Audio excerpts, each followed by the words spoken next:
aider à appréhender le concept de la Terre plate sur laquelle nous vivons et qui est impliqué dans le fait de nous l'avoir cachée. Cet indice couvre le design quasi parfait du modèle de la Terre plate et détaille en partie la logique qui sous-tend les décisions prises. Cela sonne comme une énorme tâche, et ça l'est, mais pour commencer, regardons quelque chose de petit, comme ce petit bonhomme. Prenez une souris ordinaire et mettez-la dans une cage en verre. Je dis une souris, mais vous pouvez aussi faire ça avec un serpent, un lézard ou un insecte. Ça ne fait pas de différence pour cet exercice.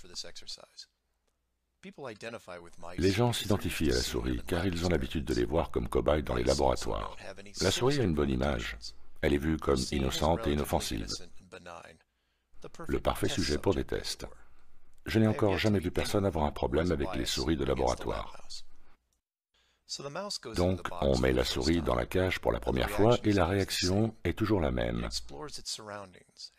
Elle explore son environnement et plus particulièrement les sorties possibles qu'elle pourrait utiliser. Elle explore chaque centimètre carré de sa cage en verre et à un moment s'installe dans l'acceptation que ces murs sont solides et qu'ils sont là pour durer. De temps en temps, elle répétera ce processus pour s'assurer que rien n'a changé aux frontières de sa cage. Ce qu'elle ne fait pas, c'est agir comme elle le ferait à l'état sauvage, car elle réalise qu'elle est en captivité. La cage en verre ne ressemble en rien à son environnement naturel. Vous pouvez mettre la cage en pleine forêt, peut-être qu'elle s'y sentira mieux, mais elle aura toujours conscience d'être limitée contre sa volonté et s'installera dans des habitudes qui ne lui sont pas naturelles. Vous pouvez faire la même chose avec d'autres petits animaux comme le serpent, le lézard ou l'insecte. Cela ne fera aucune différence. Le résultat sera invariablement le même processus de recherche répétée d'issue, puis l'acceptation.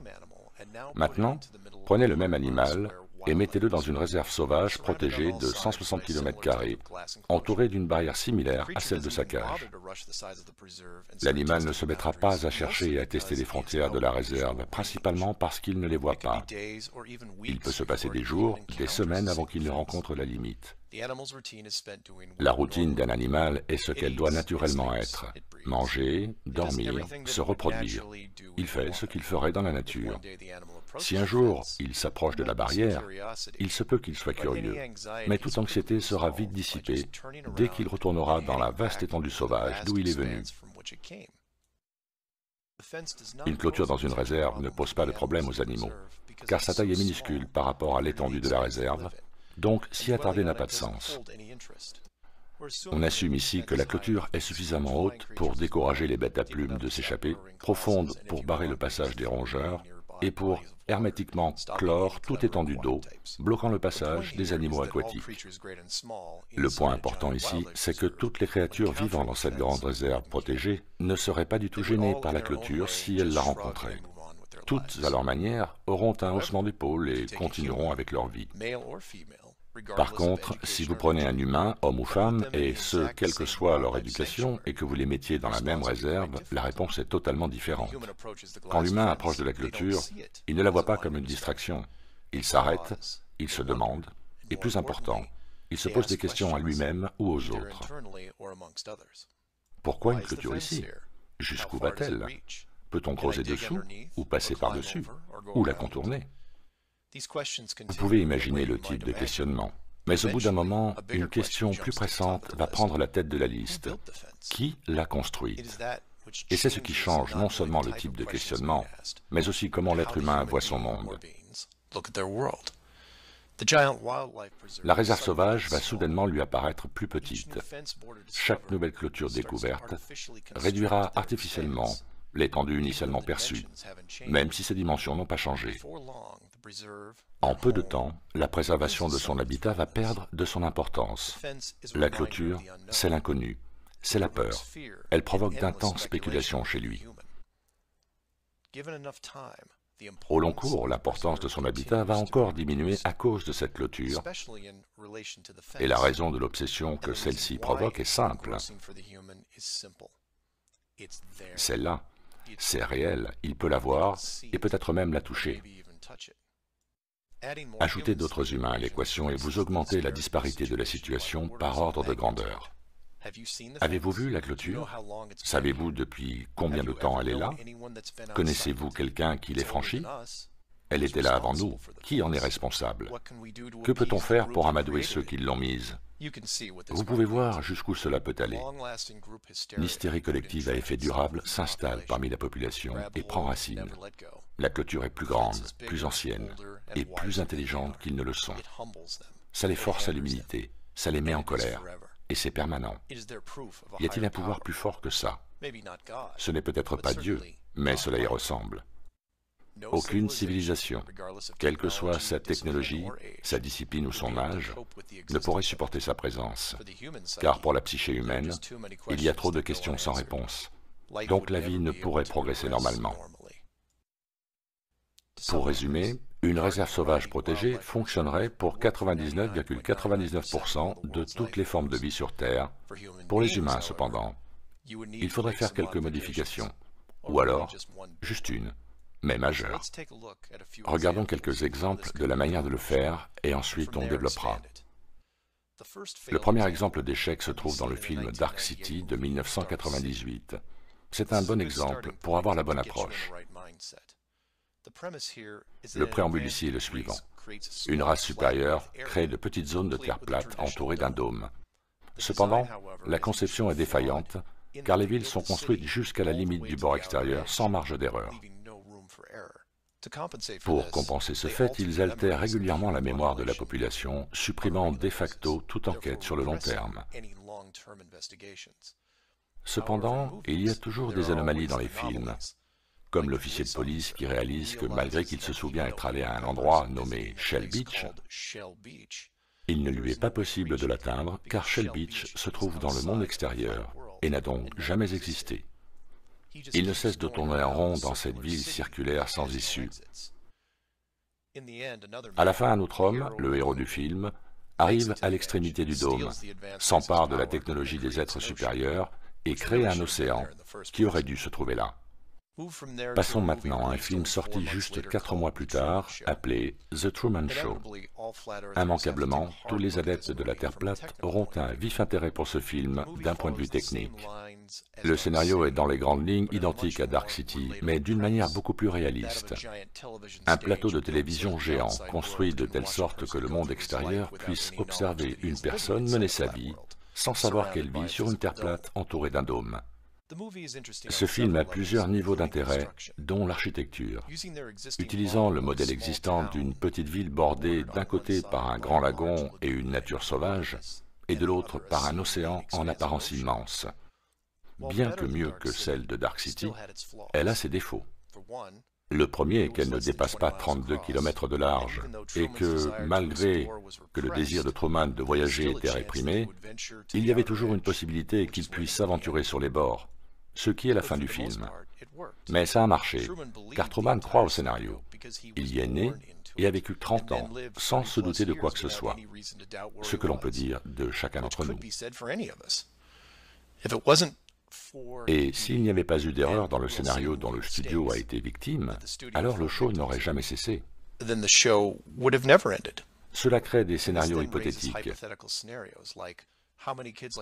comme le nombre d'enfants que Truman aurait pu élever à l'intérieur du dôme. 10, 50?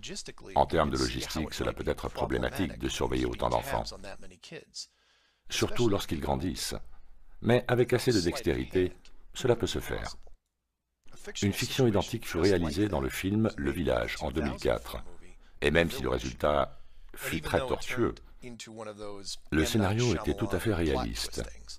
Un groupe d'idéalistes riches achète une grande parcelle de terre dans une réserve naturelle, crée un petit village inspiré du XVIIIe et y élèvent leurs enfants. Ils paient le gouvernement pour que les avions restent à l'écart et répandent le mythe que des monstres vivent dans la forêt. Pour ce qui est des enfants, ils vivent dans une petite ville de Pennsylvanie au XVIIIe siècle, dans laquelle ils sont nés. Quoi de surprenant? Si l'histoire continuait, les doyens, fondateurs du village, finiraient par disparaître, laissant les enfants transmettre leurs legs sans le poids de la culpabilité de savoir que leur monde n'était pas ce qu'il semblait être. Et n'oubliez pas que ça se déroule sans manipulation géographique, sans dôme. Cela nous ramène au nombre d'acteurs dont le Truman Show avait réellement besoin d'embaucher. En dehors de ceux responsables du placement du produit, les autres pouvaient juste vivre leur vie comme n'importe qui d'autre. Téléphoner à l'extérieur, aller au restaurant, regarder la télévision chez eux, etc.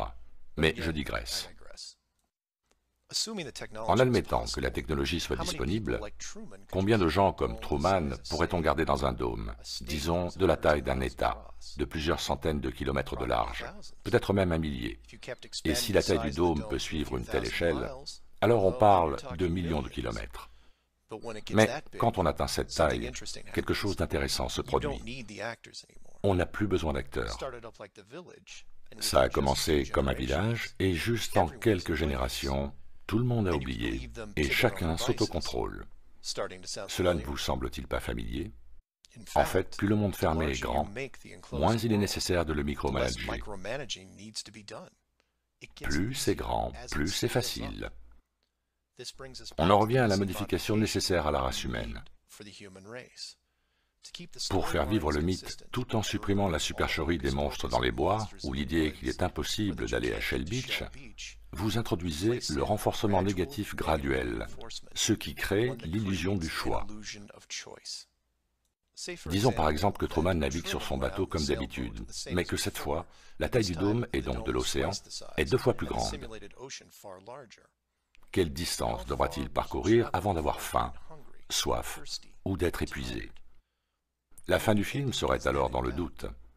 Et si vous comparez ce scénario à ce que vous vivez maintenant, alors vous commencez à comprendre. Regardez la carte de la Terre plate à nouveau. Les continents groupés au centre, entourés de toutes parts par des centaines de kilomètres d'eau salée. Imaginez quelle distance supplémentaire les premiers voiliers auraient pu atteindre si les marins avaient pu boire l'eau sur laquelle ils naviguaient. Plus on s'approche de l'extrémité, plus la température chute et plus le nombre d'icebergs augmente. Si cela ne vous arrête pas, alors vous arrivez en Antarctique, ce qui représente un plateau à 3200 mètres d'altitude, sans végétation ou bétail indigène. Et si vous avez les moyens d'aller si loin, il restera devant vous une étendue infinie de glace et de neige. Il est facile de comprendre pourquoi si peu de gens ont fait le voyage. Comparez ça au plafond supérieur qui est beaucoup plus facile à maintenir. Vous diminuez le taux d'oxygène au fur et à mesure de la montée, et il devient de plus en plus difficile de respirer. Cela ralentit l'exploration des montagnes et décourage les vols à contrôle limité, comme les ballons. Gardez à l'esprit que le dôme n'a pas à être très haut par rapport à sa base. Avec les vols commerciaux plafonnant à 16 km et les fusées à moins de 650, le dôme aurait plutôt l'air d'un toit de stade.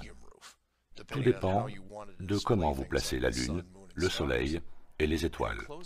Un monde fermé avec ce genre de précautions pourrait contenir une population non soupçonneuse pendant, disons, 4500 ans.